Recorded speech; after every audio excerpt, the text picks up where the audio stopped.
আসসালামু আলাইকুম, কেমন আছেন? আশা করি ভালো আছেন। আজকের রেসিপি আমার চিকেন কোরমা। এই চিকেন কোরমা করার জন্য আমি নিয়েছি মাংস, একটা চিকেনগুলো একটু বড় বড় করে কেটে নিয়েছি। ঠিক এভাবে দেখেন, ঠিক এভাবে করে কেটে নিয়েছি আর কেটে ধুয়ে পরিষ্কার করছি। আমি এখানে দিয়ে দিচ্ছি টক দই দিয়েছি 2 টেবিল চামচ। আর এর সাথে অ্যাড করব আমি রসুন বাটা, আদা বাটা দিয়েছি 1 টেবিল চামচ। আর রসুন বাটাও ঠিক সমপরিমাণ দিয়েছি। তার সাথে দিচ্ছি মরিচের গুঁড়ো, হলুদের গুঁড়ো, জিরে গুঁড়ো, গরম মশলা গুঁড়ো আর লবণ স্বাদ মতো। দিয়েছি আস্ত গরম মশলা। আর আগে থেকে আমি বেরেস্তা করে রেখেছিলাম, এই বেরেস্তাগুলো দিয়েছি। আর দিয়েছি আমি তেজপাতা। এগুলো দিয়ে সুন্দর করে ম্যারিনেট করে নিব আমি। ঠিক এভাবে যেন ভালো করে সবগুলোর ভিতরে ঢুকে যায়। আর হ্যাঁ, এটা করার পর আবার আমি এখানে সামান্য একটু দেব কাশ্মীরি মরিচ। এই কাশ্মীরিটা দিলে কালারটা সুন্দর হয়, একটু লাল হয়, টকটকে হয়। তো আমি মরিচের সাথে দিব ওই ভাজা পেঁয়াজের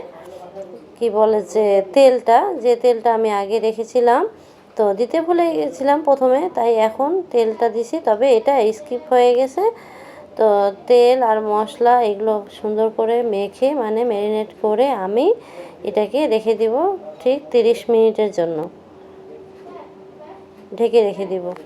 তো এভাবে ঢেকে রাখার পর তারপর আমি এটাকে চুলায় উঠিয়ে নিব। তারপর হালকা হিটে রান্না করব প্রথমে, কারণ যেহেতু নিচে এটা হয়ে যায়, জমে যায়, তাই পুড়ে যাওয়ার সম্ভাবনা থাকে। তাই প্রথমে আমি হালকা হিটে দিব।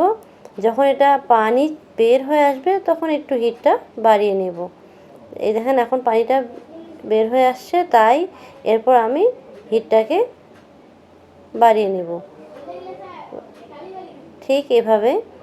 আর দেখেন আবার একটু ঢেকে রাখবো, তারপর আবার একটু আমি এটাকে ঢেকে দিব। তারপর খুলে এই যে দেখেন এখন পানি কতগুলো ছাড়ছে। তাই আমি এখানে কোনো এক্সট্রা পানি ইউজ করিনি। তা দেখেন সুন্দর পানি ছাড়ছে। আর এই পানির মধ্যে আমাকে এটা কষিয়ে নিতে হবে ঠিক এভাবে। এখানে এক্সট্রা কোনো পানি ইউজ করা যাবে না, যেহেতু এটা ব্রয়লার, তাই পানি ছাড়াই রান্না করতে হবে। দেখেন সুন্দর এই যে পানিটা আমার কষাতে কষাতে অলরেডি শুকিয়ে গেছে। তো আমি এখানে আবার সামান্য একটু চিনি অ্যাড করব। হ্যাঁ, যদি আর এর সাথে আপনারা যদি ঘি দেন তাহলে আরও ভালো, স্বাদটা একটু ভালো হবে, আবার ফ্লেভারটা অনেক সুন্দর হবে। এর সাথে যদি আবার একটু কয়েকটা কাঁচামরিচ দেওয়া হয়, এটা জাস্ট ওটা স্বাদের জন্য না, এটা ফ্লেভার আর দেখতেও সুন্দর লাগে। তো এভাবে করে আমি চিনিটা দেওয়ার পর আবার একটু কষিয়ে নেব। এই যে আমার চিনি দেওয়ার পর কষানো হয়ে যাচ্ছে, শুকনো দেখছেন কি সুন্দর এখন হয়ে গেছে আমার চিকেন কোরমা অলরেডি কমপ্লিট। ভালো থাক, অবশ্যই লাইক কমেন্ট করবেন। আল্লাহ হাফেজ।